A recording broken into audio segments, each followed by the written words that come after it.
E para você abalou muito essa pandemia? Porque pra gente, pra comediante, a gente caíram 60, 70 shows de uma hora e a gente ficou... Todo mundo entrou meio em desespero, né? Eu que tinha uma grana guardada, ainda me segurei. Mas teve muita gente que... Depressão e tal. Pra mim, bicho, assim, sob a ótica de negócios, tá? Porque eu não vou entrar aqui em quão horrível foi a pandemia e tal, não vou entrar nisso. Em termos de negócios, pô, foi o melhor período da minha vida. Até hoje. Oportunidade? Foi, cara, foi, com certeza. Eu acho que toda crise sempre tem uma oportunidade, né? Sempre tem uma oportunidade. Eu acho que a gente surfou bem essa oportunidade, né? Porque como que funciona? Quando tem uma crise dessa, as pessoas vendem mais as coisas a um preço mais barato, é isso? Porque tá desesperado ou por outras coisas? Pensa assim, ó, as pessoas, elas acham que uma crise nunca vai acontecer, então elas não se preparam. Elas falam, não, mas putz, se acontecer alguma coisa, eu tenho uma pequena grana guardada, alguma coisa assim, mas quando vem uma crise, vem tudo ao mesmo tempo. Então, você perde o emprego, o dinheiro que você tem perde valor nas suas aplicações, alguém fica doente, cara, você fica com medo, então a sua imunidade baixa, você fica em depressão, você precisa se tratar, tudo acontece ao mesmo tempo. Isso daqui gera preços baixos nas coisas. Então tem pessoas que precisam de dinheiro, aí você vai vender o imóvel, vai vender o carro, vai vender qualquer coisa. Aí você é um comediante, está num cenário difícil. Cara, você vai vender palestras futuras suas por um preço mais baixo. Então esse é o momento em que tem sempre alguém chorando e tem sempre alguém vendendo um lenço. O ponto é, como eu sou um cara de investimentos, eu já li trocentos livros, mas eu sou novo. Eu tenho 30 anos. E eu espero há 10 anos uma crise em que eu tenha dinheiro. Uma crise em que eu tenha dinheiro e possa aproveitar esse momento. E essa foi a primeira? Essa foi a primeira crise. Qual foi a última crise que a gente teve, assim, pesada? Grande, foi 2008. 2008? Crise do subprime nos Estados Unidos. E lá foi uma crise bizarra, mas, cara, eu tava começando ainda, então eu não tinha dinheiro, né? Então, e já aconteceram outras crises menores, mas assim, fortes ainda, mas eu não tinha tanto dinheiro assim durante essas crises, né? Então essa foi a primeira vez. E o que aconteceu? A nossa bolsa de valores caiu 50%. E aqui, quando caiu 50%, por que a bolsa cai? Basicamente porque tem muito mais gente vendendo, né, com força. Né, as pessoas elas querem se desfazer a qualquer preço. Do que gente que quer comprar. Então os preços caíram. Só que eu sou um cara que está olhando para o longo prazo. Então esse momento eu utilizei para comprar essas ações num preço muito atrativo. Eu fiz o maior investimento da minha vida. Mas meio sabendo o que iria subir de novo? Cara, ou na teoria tudo iria subir? Assim, eu não vou dizer que eu fiz sabendo, porque, assim, a crise, ela não é óbvia, né? Ela é uma crise porque realmente você fala, cara, será mesmo que vai voltar? Você não sabe. Mas em todas as literaturas do mundo é sempre assim. Compre quando tem sangue nas ruas, né? Compre ao som dos trovões. Compre ao som dos canhões. Cara, foi o que eu fiz. Né? E eu invisto publicamente, né? Eu tenho um quadro que chama Rumo ao Bilhão. Eu invisto todo mês. A gente deve estar lá com uma grana hoje. Deve ter uns 19 milhões públicos, assim. E, cara, foi a maior aposta da minha vida. Eu fiz publicamente. Uma galera me criticando. Você falou então em que você investiu? Você já falou? Já. O que você investiu? Eu comprei uma série de ações. Comprei uma série de ações. Devo ter comprado umas, 7 ações diferentes, né? Então imagina. Eu comprei no momento em que todo mundo estava vendendo.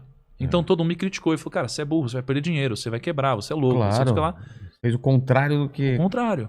Mas, cara, se a maioria das pessoas tem um resultado medíocre, você não quer fazer o que a maioria das pessoas fazem. Você quer fazer algo diferente. Exatamente. Né? Foi o que eu fiz. E as ações subiram, poxa, talvez algo em torno de 130%. Já recuperaram? Período de um ano. Exatamente, né? Então, assim, esse tipo de coisa aparece pontualmente. É coisa que aparece de 5 em 5 anos ou de 10 em 10 anos.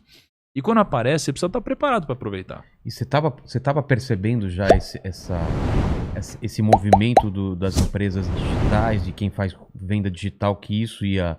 Ou só depois que aconteceu a pandemia mesmo que deu para sentir... Porque, pô, Mercado Livre, tudo, cara, os caras ganharam muito, né? Ganharam muita grana. Eu fiquei viciado no Mercado Livre. Sabe, vício mesmo. Hoje... mesmo? Mas você negocia, compra e vende, assim? Não, só compro. Só compra? Para não sair de casa, eu compro tudo pelo Mercado Livre. Eu te entendo. Eu sou assim, com iFood, Rappi... Exatamente, iFood e tal. Eu fiquei viciado nessas compras. Porque antes a gente, vamos sair hoje e tal. E eu já gosto de ficar em casa, então assim, tudo... Moletones. Moletom, tudo vem pra cá, tudo vem até minha casa. Perfeito. Então, Você teve essa leitura já há um tempo? Cara, assim, contar uma historinha aqui rápida. Eu acho que quando você tá falando de sucesso... Meu acabou já, hein? Quando você tá falando de sucesso, de você acertar o timing das coisas, eu acho que tem algumas coisas que você precisa ter em mente. Tá. Assim, você tem um primeiro grau de pensamento, né? O primeiro grau de pensamento é um pensamento medíocre. É o pensamento que a maioria das pessoas tem em relação às coisas, tá? Quando a pessoa tem um primeiro grau de pensamento, elas nunca vão atingir qualquer tipo de sucesso financeiro. O que é a mediocridade? É assim, você olha para uma Ferrari e você fala, esse carro é incrível. Esse carro é muito bonito, esse carro é bacana, ele faz de 0 a 100 sei lá quantos segundos. Legal, esse é o primeiro grau de pensamento. Ah, tá. É uma coisa óbvia. É o que todo mundo pensa quando vê uma Ferrari, né? O que é o segundo grau de pensamento? É quando você pensa assim, cara, legal esse carro, mas quem dirige essa Ferrari? Como que essa pessoa pensa? Onde ela trabalha? Como ela conseguiu ganhar dinheiro de fato para poder comprar esse carro? Esse é um segundo grau de pensamento, né? Isso daqui deve ser aplicado em tudo na vida. Então, você olha para o cenário de podcasts, o que está acontecendo hoje, e você fala, nossa, olha que legal aqui, esse podcast é legal, esse podcast é legal. Caralho, olha que podcast legal, tá bombando aqui, o Vilela é top. Esse é o primeiro grau de pensamento. O segundo ele é top, mas como que ele conseguiu fazer isso? Será que eu posso fazer igual também? Por quê? Como que ele pensa e tal? E aí você consegue fazer também. Então isso daqui é o que eu sempre tento aplicar na minha vida. Engenharia reversa, talvez? Eu acho que seria uma evolução de um pensamento, né? Então é sempre você pensar num segundo nível de pensamento. Na bolsa foi assim. Pô, tá tudo caindo. A bolsa caiu 50%. A economia tá ruim. As pessoas acham que as empresas vão quebrar. As pessoas estão com medo. Mas se todo mundo acha isso... Esse é o primeiro pensamento. Será que já não tá no preço as coisas? Aí você vai pro segundo pensamento. Porra, então eu vou fazer o contrário, né? Então, você respondendo a sua pergunta sobre se eu achava ou sabia alguma coisa assim do marketing digital e tudo... Esse é o segundo grau de pensamento. O terceiro grau, para mim, é você pegar as tendências. As tendências do mercado, né? Então, por exemplo, eu comecei a surfar uma tendência que é a tendência do mercado financeiro, a tendência da educação financeira no Brasil. Sim. A gente tem hoje 3,6 milhões, mais ou menos, de investidores na Bolsa. Só que quando eu comecei, a gente tinha 300 mil pessoas investindo na Bolsa. E eu acredito que a gente vai ter 100 milhões de pessoas investindo na Bolsa em algum momento. É uma tendência que é difícil segurar. É quando você pega uma avalanche, você está embaixo dela, você tenta segurar ela. Não dá para segurar, né? Então, quando você fala do marketing digital, não dá para segurar o marketing digital. Você falou do Mercado Livre, tá todo mundo indo para isso, inclusive grandes empresas. Então, eu me posicionei no marketing digital. Eu não sabia que iria vir uma pandemia, alguma coisa assim. Mas quando apareceu, eu estava preparado para surfar essa onda melhor que os outros. Já colocou o pé lá porque sabia que... Exatamente. Então, assim, se você se posicionar nas tendências antes dos outros, você tem benefício. E o problema é, a tendência, ela serve para você se preparar para ela. Exatamente. E, aliás, você deve se preparar para a tendência e não para o que acontece hoje. Então isso é um grande erro.